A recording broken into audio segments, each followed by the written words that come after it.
Let's go. Hello, hello.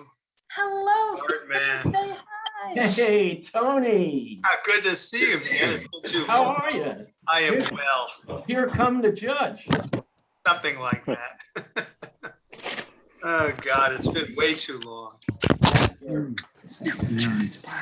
Great seeing you. Hey, Congratulations on the book. They're not in on Thank it. you. Hi, David. Oh, there's Artie. Hey, Amy. And Amy.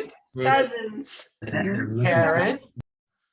Hello, good evening. Welcome. Thank you for joining us. I am Lindsay Garcia. I am representing Meadowlark Press tonight. I am Meadowlark Press's publicist. And now we have our imprint, Meadowlark Poetry Press, which is what we have published Bart's book through. And I get to be poetry editor for that. So thank you for having me. Thank you for supporting Meadowlark all of these years in a way that has allowed us to grow and do more things that we love to do and want to do. We have Bart Edelman tonight, the man of the hour. Yeah, Bart, we are so proud of you. And we are celebrating in particular, Whistling to Trick the Wind, Bart's latest endeavor. First of all, I just want to say how honored and excited I am to introduce Bart Edelman tonight. I know a lot of you are loved ones and friends, and a lot of you are also strangers. This is a new experience for you. So thank you for being here too. Bart and I have been working on Whistling to Trick the Wind since April, and everything from our first point of contact to you soon holding that book in your hand has been utterly delightful. And I'm not just saying that. I mean, Bart is one of the most personable, kind, understanding, expert guys out there. He's a poet extraordinaire. He's a professor extraordinaire. He is truly one of a kind. He's clever and fun and honest, and you'll see that in his poetry too. What I like about this collection of poetry in particular is that you hear a lot about the sincere care for life. You get a variety of narrators and all of their different ruminations on what it means to live life fully, when to savor it and when to let go too. So let me tell you a little bit about Bart's past and how he got here. So Bart was born in Paterson, New Jersey, and spent his childhood in Teaneck. He earned both of his undergraduate and graduate degrees from Hofstra University. He is taught at Kingsborough Community College of the City University of New York, Santa Monica College, West Los Angeles College, Long Beach City College, UCLA, and Glendale College, where he edited Eclipse, a literary journal. Most recently, he was appointed to the affiliate faculty in the MFA program at Antioch University, Los Angeles. He has served as the poet in residence at Monroe College of the State University of New York. His work has been widely anthologized in textbooks published by City Lights Books, McGraw-Hill, Pearson, Simon & Schuster, and many, many more. He has been awarded grants, fellowships, and endowments to conduct literary research and lecture internationally.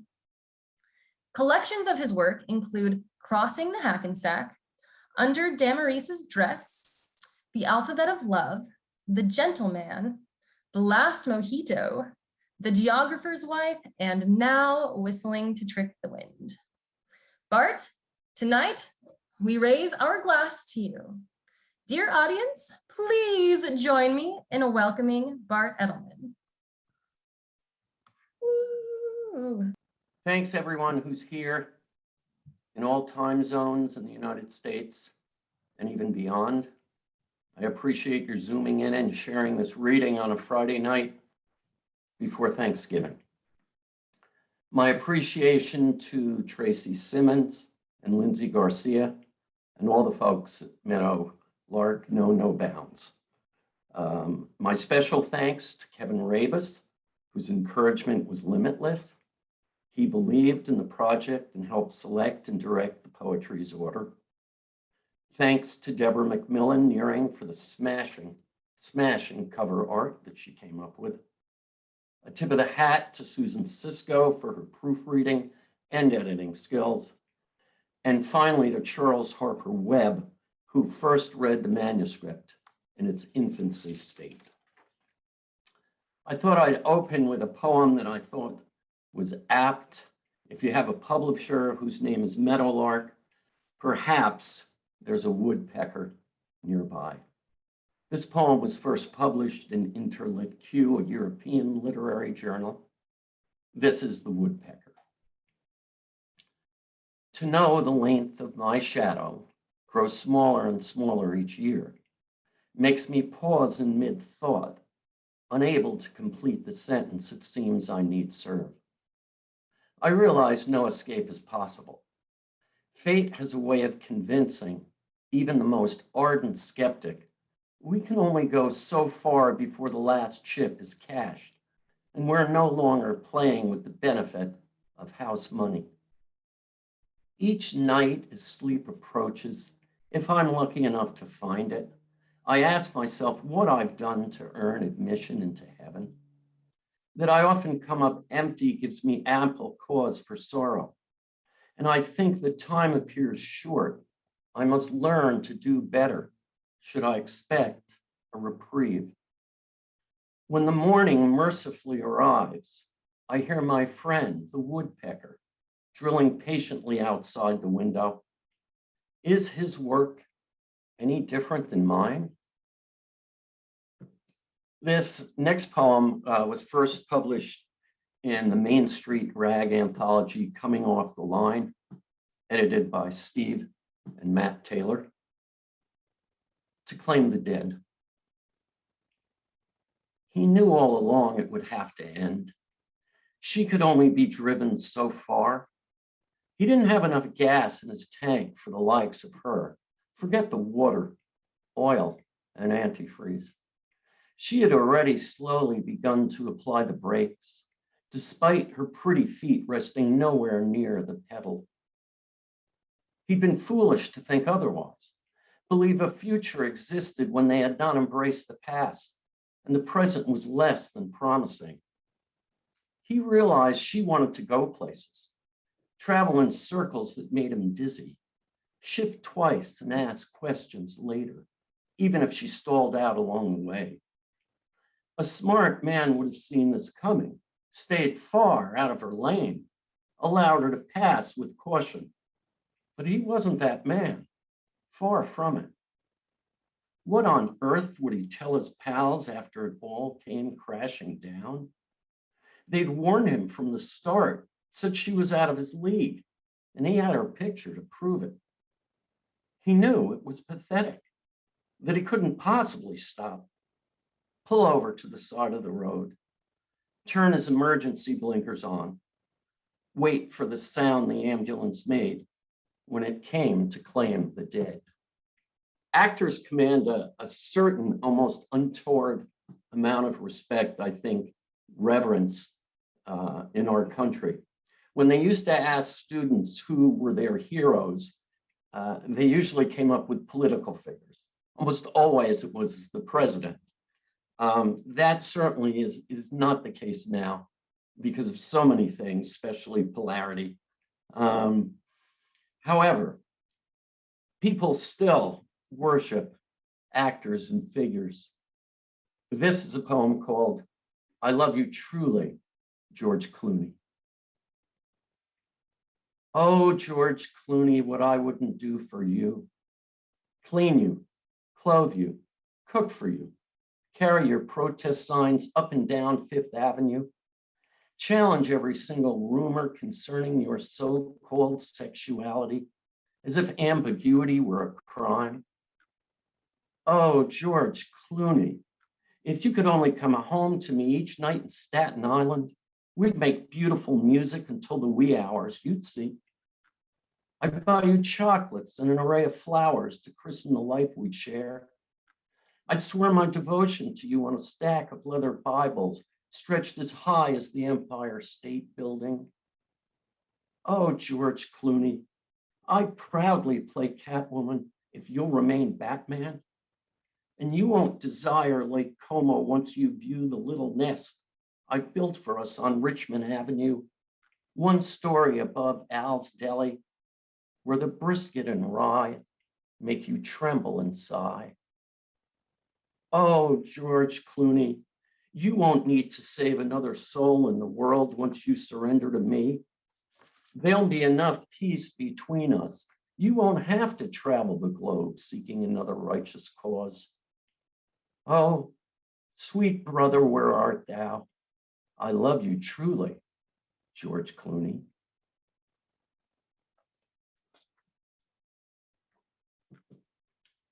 When I first retired from college teaching, I began thinking of myself as a bit of a dropout, or at least in terms of formal education.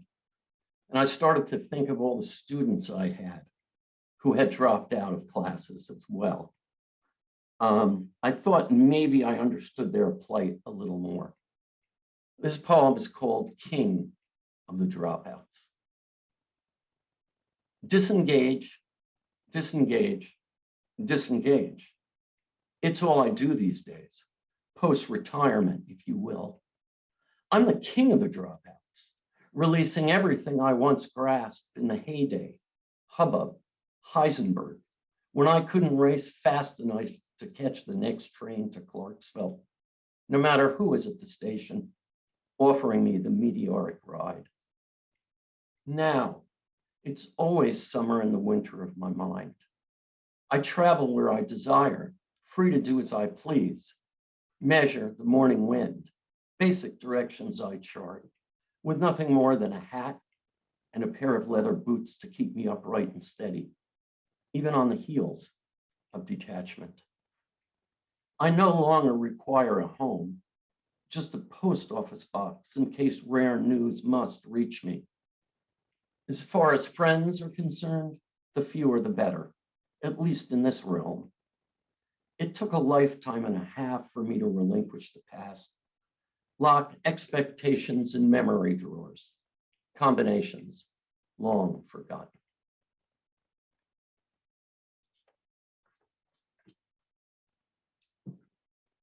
This next poem was first published in the Flint Hills Review, so a nod of thanks, especially to Amy Sage Webb and to Kevin Ravis as well.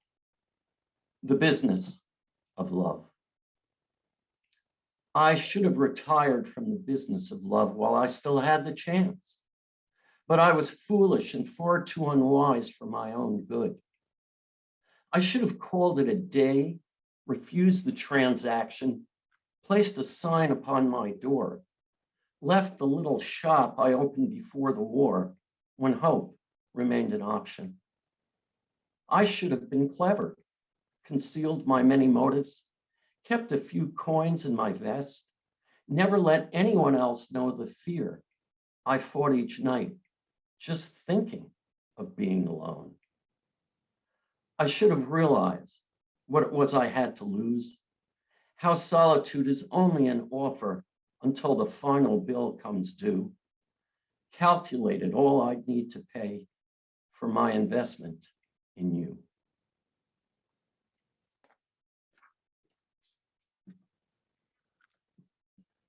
I think we all need a nod, a hint of recognition each day of our lives. We need it constantly. We must be told, perhaps, in all the chaos that there is, that we're just fine, thank you. This next poem is called I'm Fine. My brother tells me I'm pretty. My sister tells me I'm plain. My husband tells me I'm fine. My mother tells me I'm thin. My mirror tells me I'm fat. My husband tells me I'm fine. My friends tell me I'm smart. My boss tells me I'm stupid. My husband tells me I'm fine. My doctor tells me I'm healthy. My monthly tells me I'm sick. My husband tells me I'm fine. My beautician tells me I'm open. My shrink tells me I'm closed. My husband tells me I'm fine. My Lexus tells me I'm rich. My bank book tells me I'm poor. My husband tells me I'm fine. My pastor tells me I'm saved. My God tells me I'm damned. My husband tells me I'm fine. A little shout out to Kansas this evening, to all the people at Meadowlark. And under the proper circumstances, anything I think can happen in Kansas. This next poem is called, Have You Ever Been to Wichita? When she asked me, have you ever been to Wichita? I thought I was dead. I might as well have carried the dreaded doornail in my pocket or a fish upon my head, the stinkier the better. At least that might have prevented me from being so forthcoming, ordering a third drink, giving her a second glance before realizing she was my first wife. Listen, the lightning in the bar had to be god-awful, to say the least, and she was undeniably wearing one of her numerous wigs. Still, I should have picked up any of 100 clues. The voice with a Brooklyn lilt, the laugh like a jackhammer, the eyebrows always in mid-twitch, and the fingers, of course, 9 digits in motion, counting everything in sight. She told me when I met her, amnesia ran in her family. History so cruel it could easily outrace dawn. And now, I firmly believe the malady had caught up with her. Yet she kept curiously watching me until the time I excused myself, insisting I reminded her of someone familiar. When I reached the street, I heard her softly call after me, perhaps it wasn't Wichita at all. Have you ever been to Des Moines? This next poem begins the last section of the white section of Whistling to Trick the Wind. I'm going to read it. I'm going to read it for Lindsay, who so patiently has worked on this book as if it were truly her own. And I know this to be one of her favorites, Revelation. When my father revealed he once murdered a man in Canada at the age of 19, it failed to surprise me. He never told me the exact details, and I never asked, knowing the admission was more than enough. He was 92 and ready to call it a life. The few times I saw him before the end finally came, he referred to it as the incident, and he seemed to feel perhaps my total lack of reaction gave him permission to mention it again, as if it were his dying request. The last day I visited him, I gathered up the courage to question whether my mother knew about the so-called incident at any time before she passed away. But he simply muttered, never, paused for a moment, and then said matter-of-factly, I'd rather kill myself than admit such a thing to her.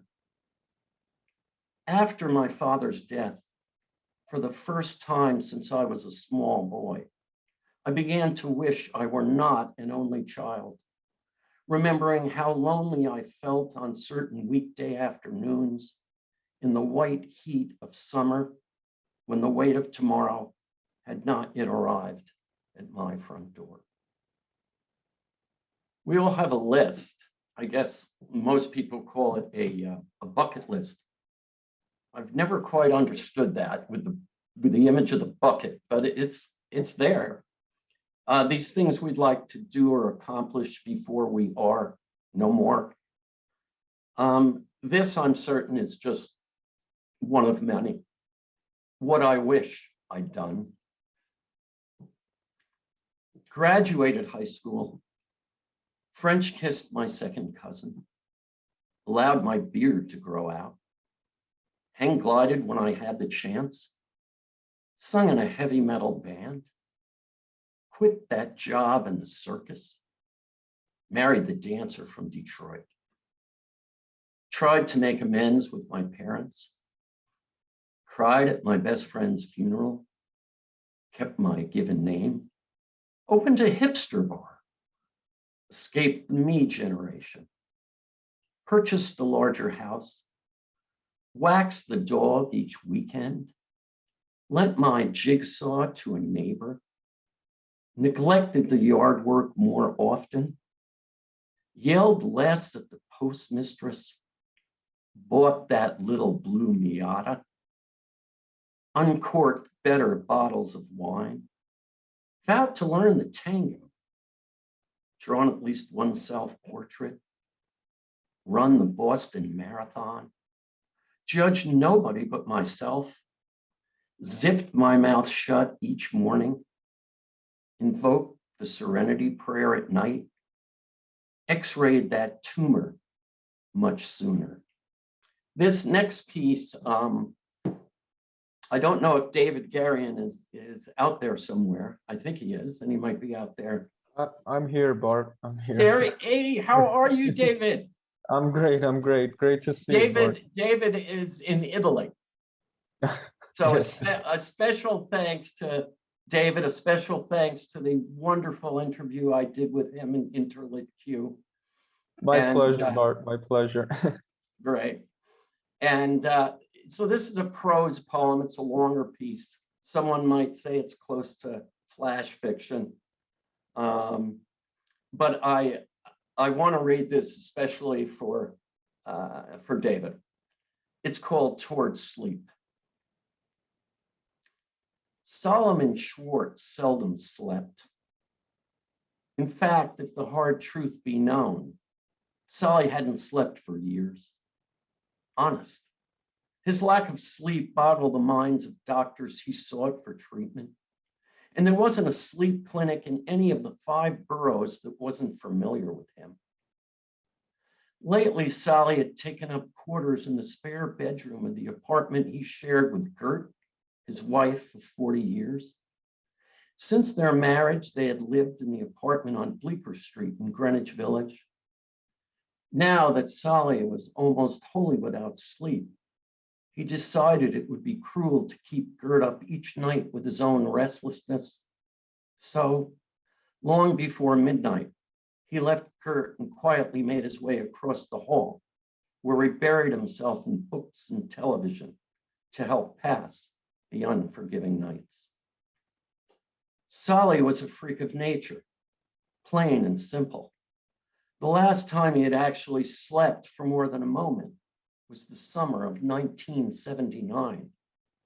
This meant he had a 4-decade hiatus from the nocturnal dreams of you or me. To say he was perpetually tired, even downright irritable, would be understating the understatement, and then some. No one knew why Solly had dispensed with sleep, including the so-called medical professionals. Yes, they pricked and prodded him no end. They ran tests and walked him through a series of examinations and supposed treatments, but utterly to no avail. And he himself was completely flummoxed, always at a loss for words to explain his predicament.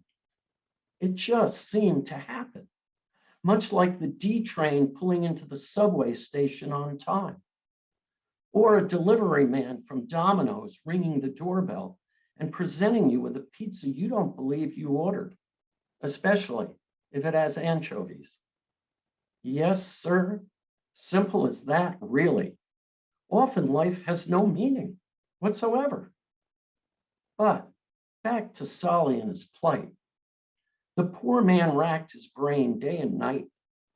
He tried to conceive a secret he must be keeping from Gert or any of the 3 children who called him dad. Had he entered into an adulterous affair? Swindles his parents in the bow tie business out on Long Island? Dishonored his cherished parents before they passed away? Good God, Lord Almighty, what would keep a man of his ilk from finding consolation on this earth? It was such a basic question, he thought. Yet night after night, week after week, Month after month and year after year, poor Solly hadn't as much as a clue. And in the meantime, Solomon Schwartz became somewhat of a celebrity.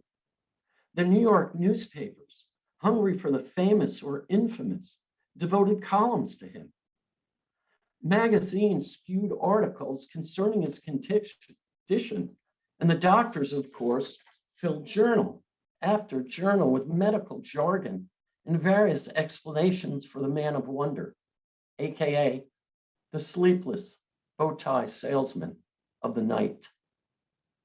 As if this weren't enough for Solly, there were the endless psychiatrists who shrunk him left and right, up and down, and on occasion, sideways.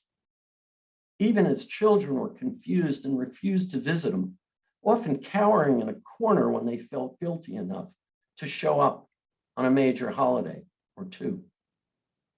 Eventually, Gert couldn't take the pressure. One Sunday morning, out of the blue, it seemed, she ran off with a jeweler from Queens. Solly was mortified and embarrassed, to say the least. The children sided with their mother and dispensed with him entirely. For the first time in his life, Solomon Schwartz turned to drink. At first, it was merely beer, then a bit of white wine, then red, then highballs, then martinis, and finally, he graduated to bourbon. It was a descent of unsettling proportions. And despite the booze and a dash of depression as well, Solly still could not sleep, self-medicated or not. Indeed, there was no solace for Solomon Schwartz. A few months into Solly's dizzyingly deep alcoholic spiral, he agreed to one last appointment to see a sleep specialist who came highly recommended from the neighborhood bartender, no less. The doctor wanted to run a few medical tests on Solly before delivering his diagnosis and sent Solly to yet another hospital for extensive examination. After the battery of tests were completed, Solly was on his way out of the hospital when he became disoriented and ended up on the wrong floor, entering a random room. There he saw a woman patient who transfixed him immediately. The fact that she was comatose meant absolutely nothing to Solly. Soon, with the permission of the woman's family and the support of his various doctors, Solly began spending extended periods of time with the woman who never knew Solomon Schwartz existed. What she did, though, was put a smile on his face for the first time in years. Solly's drinking dilemma magically disappeared. Solly became a changed man, a devoted partner whose life was enriched beyond measure. In this good woman, Solly found his refuge. And when it came to pass, it was only silence that eased Solomon Schwartz toward sleep. I'm going to read, I think it's three, maybe four more poems. This, maybe five. This next one first appeared in the literary journal Chautauqua. So thanks to Jill and Phil Gerard. It's called Coastal Lagoon. I am unsure of lust, residing in curious places where I would never suspect. The eye of a tree, the belly of a rock, the toe of a cloud. I do not presume to know how to find desire around the jolly corner, over the next bluff, under the back steps. I become somewhat flustered all too often, I'm afraid, when I pretend passion thinks on its feet, sings for its supper, dreams of its demise. But I have most recently witnessed the afterglow love casts across the floor on a candlelit night in a circular room beside a coastal lagoon. I did much of my graduate work on Mark Twain. And Mark Twain used to joke, although it might not have been a joke at that point when he was expressing his ideas about the damned human race, that people would be more honest if they were born dead. Because if they were, the truth might emerge sooner. This is a poem I've kind of written for him. It's a little twist, but I thought it might make Mark Twain, better known to his home folks as Sam Clemens, feel laughter and a chuckle. It's called Never Better. We are sorry to hear you are deceased. The registered letter quickly got my attention, unsigned with no return address. As far as I knew, I was alive, or as much as at any time in the near or recent past. I do have a penchant for long naps, but not the eternal kind. Certainly, this was puzzling. Had my demise made headlines? I checked the local obituaries, contacted each hospital in the vicinity, surveyed my neighbors down the block, and eventually questioned my wife. She had more than enough reasons for wishing I might have met my maker. However, no one knew a word about my passing. Slowly, though, I began to believe the news. I often found myself glaring at the mirror, checking my pulse once an hour, barking at the dog for reassurance. Finally, my wife could take it no longer and put me outside for the night.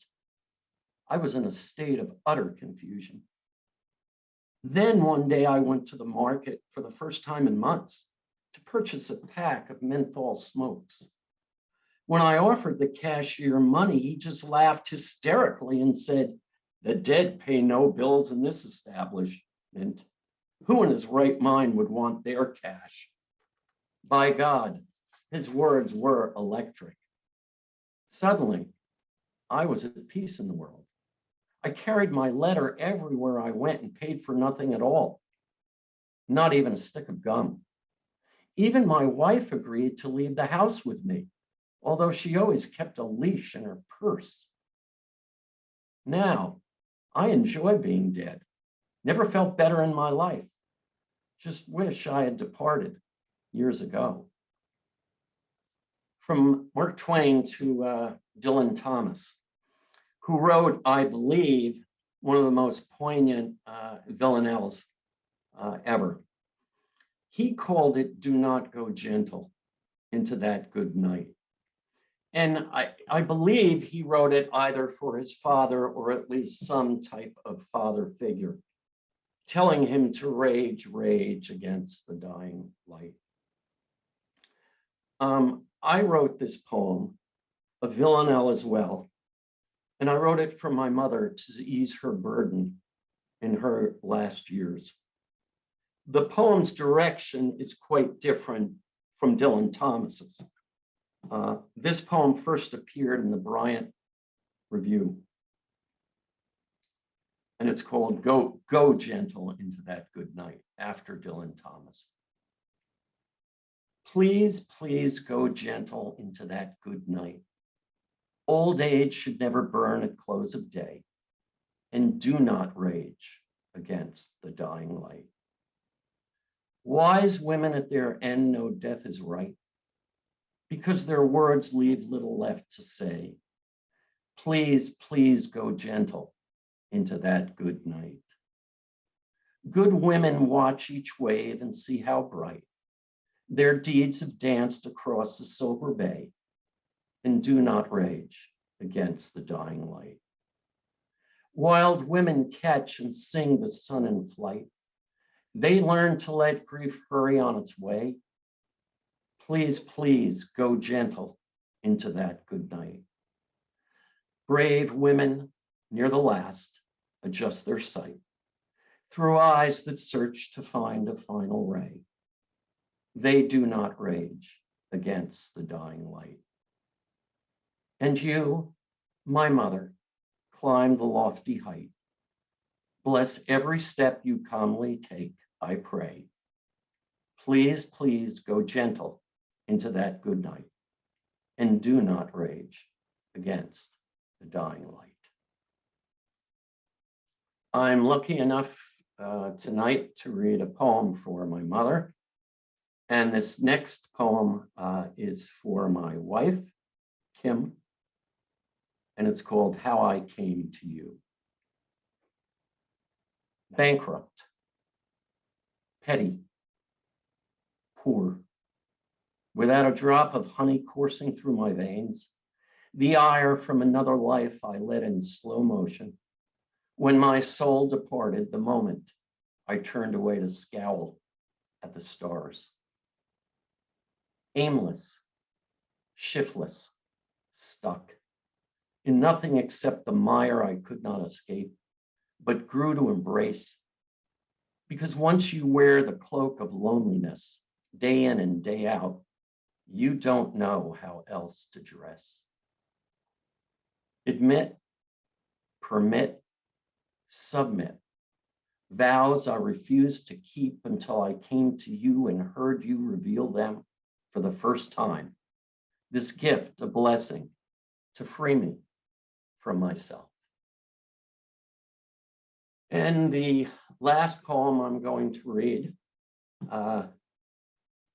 another nod to David Guerin, who keeps calling it the titular poem of the collection, which I like, is Whistling to Trick the Wind. I think in our own private way, we are all whistling to trick the wind, seeking some type of rest that we've sought for a very, very, very long time. Whistling to trick the wind. Ran out of words, one letter at a time, found no use for them. Spoke in speechless sounds only the deaf can hear. Lost his job, refused to repeat destination the train passed as it wound its way from the mouth of Manhattan through the belly of Brooklyn.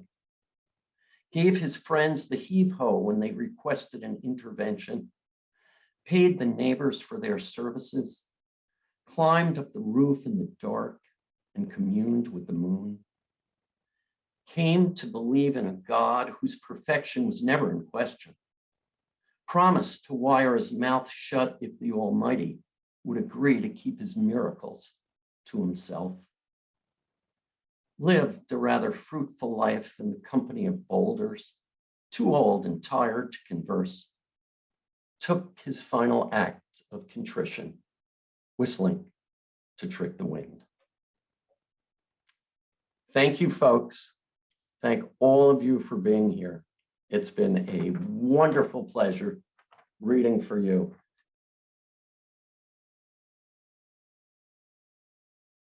Really wonderful from James. Congratulations from your familia in Puerto Henry. Wonderful. Thank you for sharing this beautiful book with us.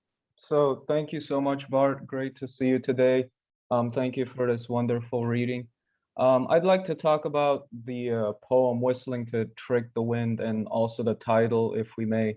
It would be interesting to know whether you composed this poem in the beginning or towards the end of the writing process. And did you know immediately that this would be the title, or did you have some other ones in mind before that one? Thank you.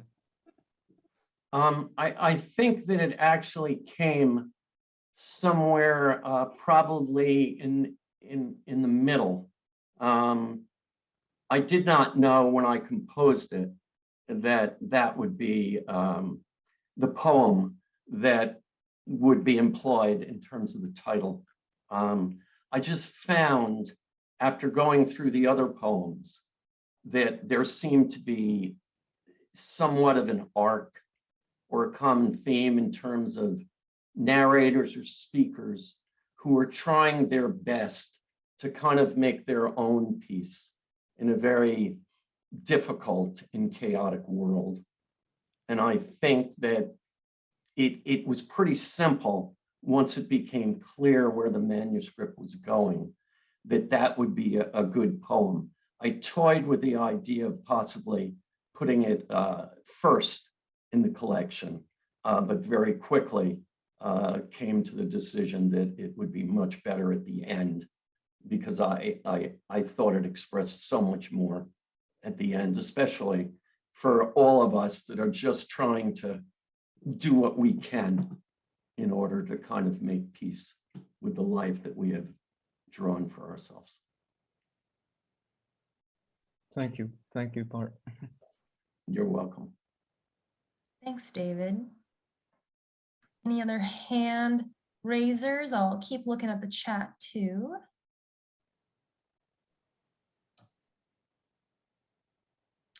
Okay. I do have a question. And if I've missed your hand, I apologize. I will get to it. Lots of faces to see. This is wonderful. Look how many people are here. Bart, something I'm curious about always is the writing process. Every poet has their own process. A lot write every day, and some write only when they're inspired, and everything in between. So tell us what your writing process is like.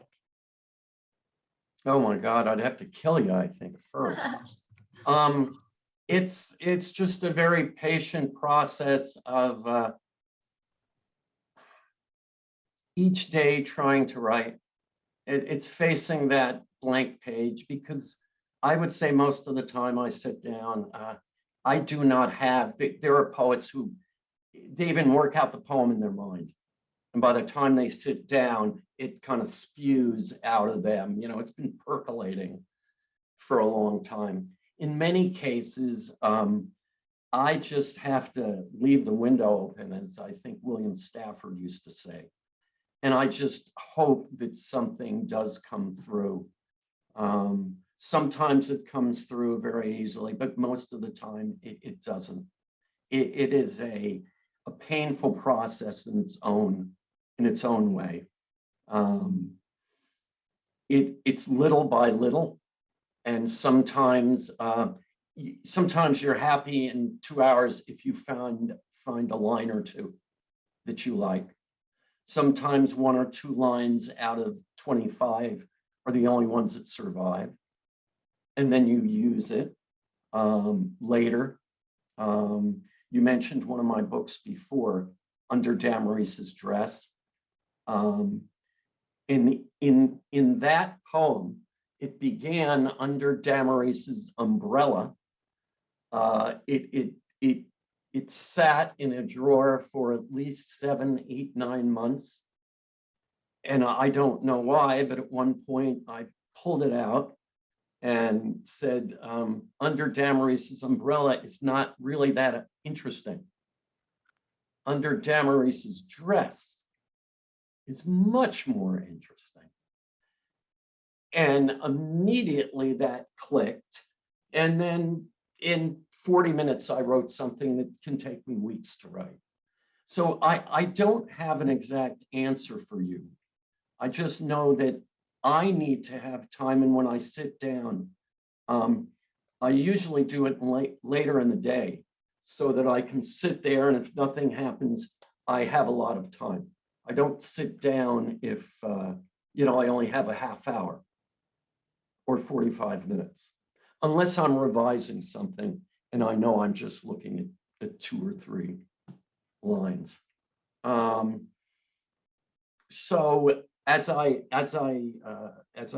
wrote in an interview, it's great to be able to have people around you who understand that. And I'm very lucky because Kim understands that. So she will allow me my time. And very often dinner is an hour or 2 late. And that's a great, great gift that she gives me that allows me that time, that precious, precious time to try and create, because it's hard enough. It's hard enough doing that. And it's hard enough going back and compressing and compressing and compressing. And that's what I think most serious poets do. And they go back over things. It's time consuming. but it's well worth it. And especially if it produces nights like this. We really like your poem, Zeta. Hey, thank you very much. How are you doing there, Luke? Good. And how are you doing, Lil E? Good. Good. Oh, that's wonderful. Thank you so much. Thank you, Christina. That's wonderful. This is their first poetry reading ever, so you've set the bar pretty high. Oh, thank you so much. I appreciate that. Yeah. Well, thank you. Thank you. Good way to spend a Friday night when you're 3 and 4. And when you're 30 and 40 and 50. Try 70. That too.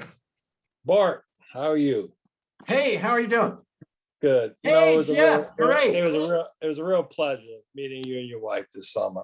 Oh, You God. brought a lot of joy to us guys, and congrats. And the guys at the fish market, myself, and all the, what an awesome summer. And we're really looking forward to you come back next year. Oh, It's my just one of God. those things, you never know who you're going to meet in life. We Oh. met some awesome people, you, your wife, and your wife Kim, and yourself. And Oh, Jeffrey, thank I you. wouldn't have missed this. I mean, unfortunately, Charlie, he's out. He had to go to a show in Riverhead tonight, so he couldn't make it. But it was a pleasure meeting you. And again, Oh. good luck with the book. And Thanks, Jeff. That means so much to us and No. you and Andy and everyone. Yep. We would be there if we weren't here. Oh, I know. But we had such an awesome time. The little few times we got together, what a great time. Yeah, we'll probably see you guys. Yeah, Yes. So, well, Okay. good luck and you bet. take care. Yep. And Kevin asks, Bart, how do you get at the quirks and personalities of your poem's characters so well? What goes into your thought process, that craft process, when forming and developing characters in your poems? I think it's, like I was talking before about leaving the window open and see what comes through, what transpires. I think it all has to do with voice. And the more that I write, the only poems I want to write are voices. They're genuine, they're narrators whose stories I am lucky enough to tell. But it's that voice, it's that narrator that you believe so much that you kind of don't want the poem to end. My question is, why in your resume has it never mentioned that you used to read children's stories when you were in college to assembled girls, maybe, or people?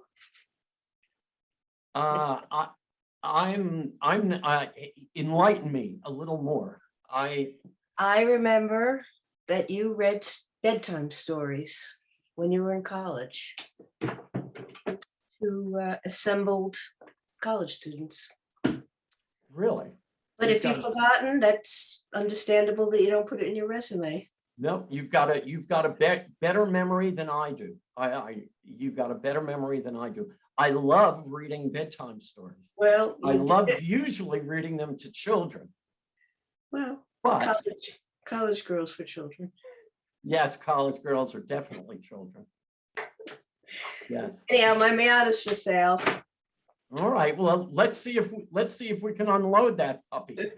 6,000 miles, automatic. There you go. Thank you for your answer. No, thank you. Think of another one that I can answer, please. Please. Jonathan Moreno says that you two read bedtime stories at Hofstra. I believe that is a bedtime story too. Maybe we did. Maybe we did. There were rumors. There were rumors. Bart, I have a question for you. Hey. Hey. How are you, James? I'm doing well, thank you. Really enjoyed everything tonight for sure.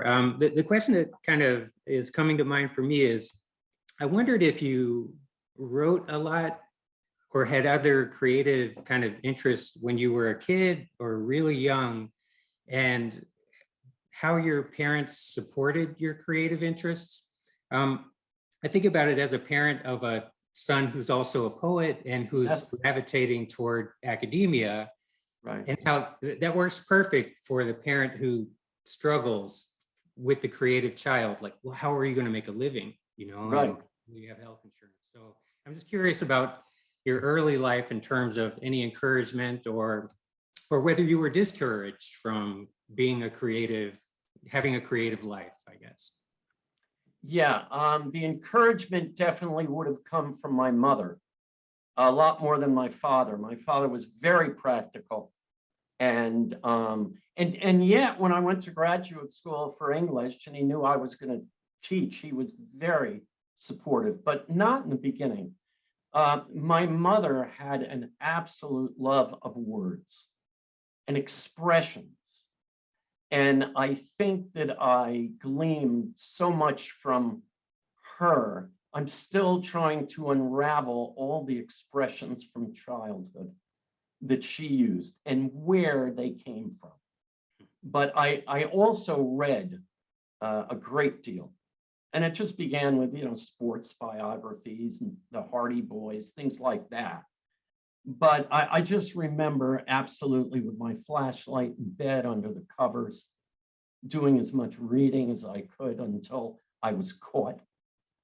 But yeah, she definitely instilled in me this love of words. And my parents read a lot. I mean, they read each night before they went to bed.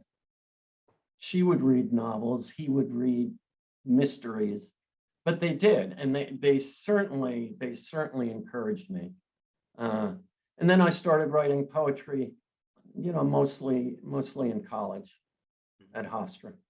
And I was writing song lyrics also, so I was doing all that.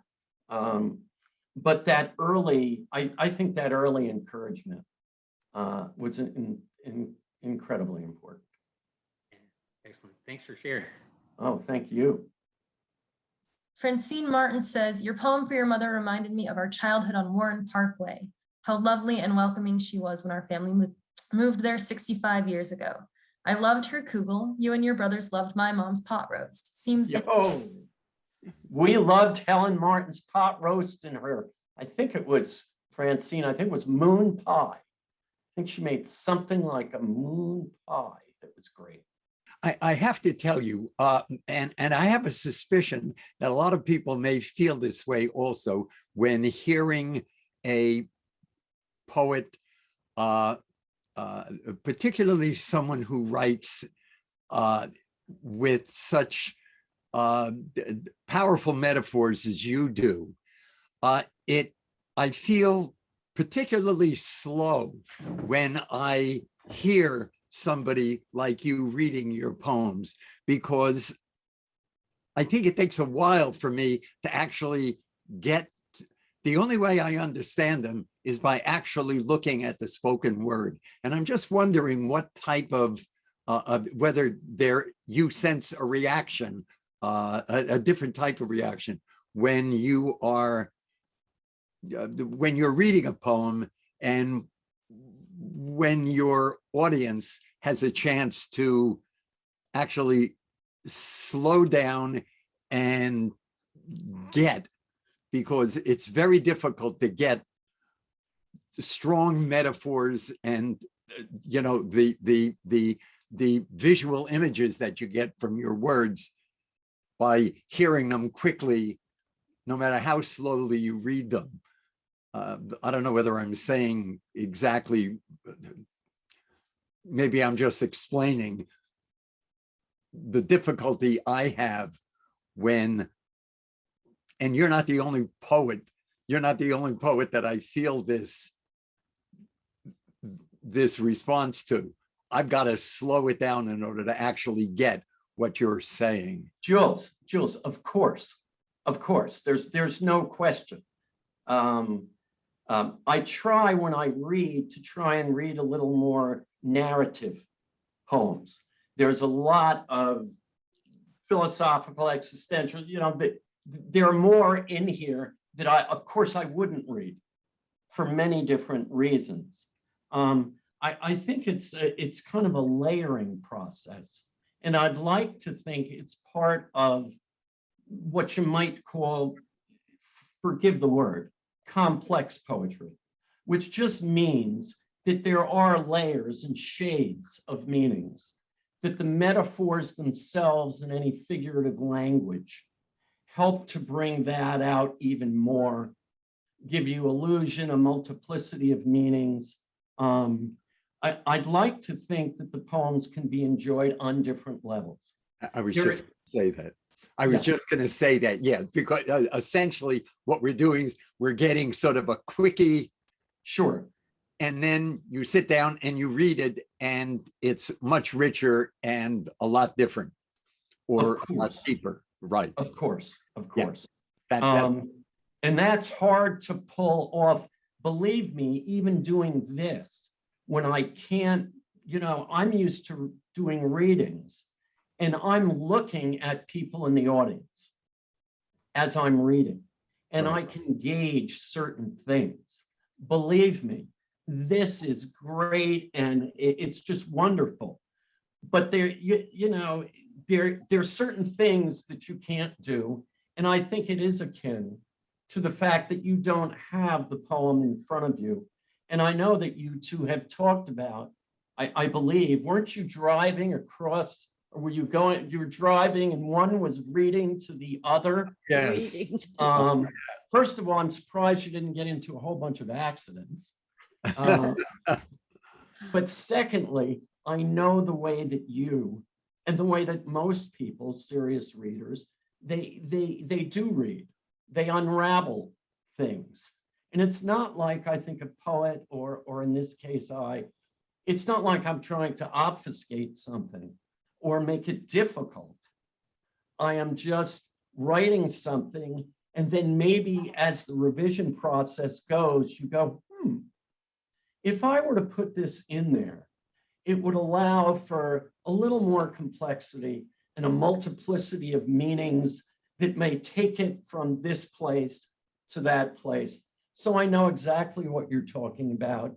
And I've done it on the other end, meaning that I've sat, listening to stuff and going, geez, I got to go home and get that book. Yeah. I want to read that poem.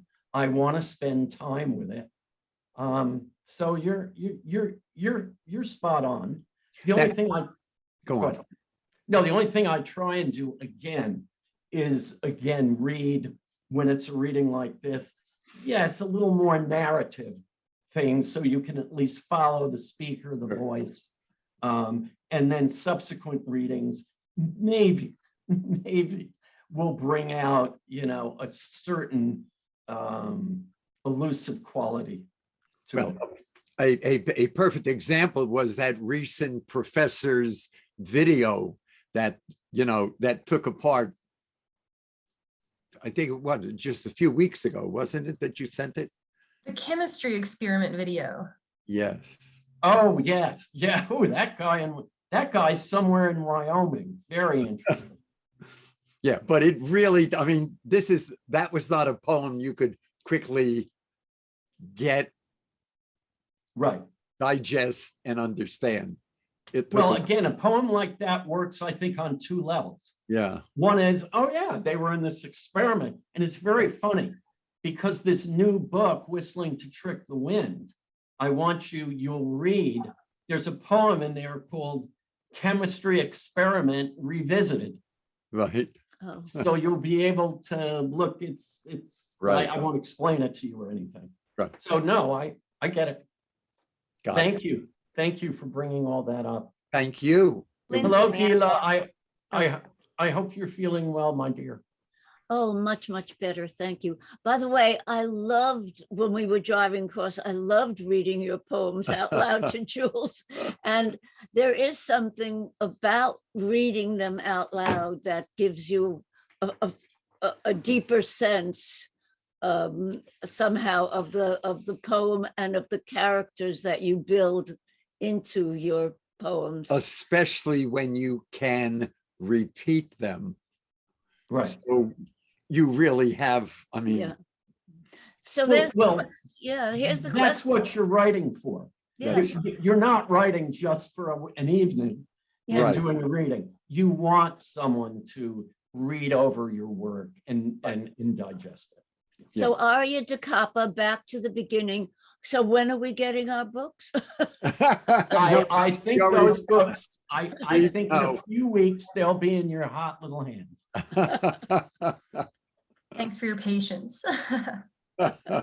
Carrie, did you want to say something? Yeah, I was gonna actually piggyback off of what Jules and Gil was saying. I really enjoyed the professor presenting the poem on the chemistry experiment. And I think what I really appreciated is Dr. Cohen, who's in there, can also appreciate this as a psychologist, was really the latent and manifest content of it. I think that's what Bart was getting at, is when he first read the poem, it seemed pretty straightforward. But then as he delved into it and took a totally different road and kind of analysis of the poem, it was just, it made me appreciate it that much more, you know, presenting it in that manner. So I think that's what was really neat about that. Yeah, no, I thought that was great. And I liked the way he did it with humor. And yeah, I thought he was pretty spot on. If you want, you can look at it as this experiment that, you know, went too far, but obviously, yes. And the poem in the new book, the second part of this chemistry experiment revisited, looks at this a different way with a student who has written to me, who needs to do research on this poem for a class. And the questions she asks get right into the underbelly of what Carrie, I think, is asking and what Jules was asking about this bifurcation of meanings that sometimes, and there's nothing wrong with the poem that you see, you know, on the surface or whatever. A good poem is a good poem. Mhm. But often there are other, you know, sinister meanings in there kind of lurking around. And I think that's a great opportunity to even express yourself in a way that maybe other people might not be able to see because of how you are taking, like you said, a multi-layer approach. Quite right. Thanks. Thanks, Lindsay. Thanks, Carrie. I love the classroom environment and things like book clubs for that reason, where you can get together and you're like, okay, I read this, I spent some time with it. Here's what I think about it. What do you think about it? Got to say hello, Bart. And, Hey, David. and seeing seeing a couple of first cousins. Yeah. On this, my daughter, some of Artie's children, I guess. Mhm. Some of us being really close family, search every book you read, looking for little clues on a personal level. And we all know, I mean, every time I'm in the mood, I read TNX 76330, which I will always remember. And, you know, the poem about Uncle Irv in the last Mojito, I think that book was in. It's wonderful to hear that and to see several people on this Zoom meeting at the same time. I mean, it takes a lot to get some of us together, but thank you for getting us together, Bart. The poem written to your mom was just too much. It's beautiful.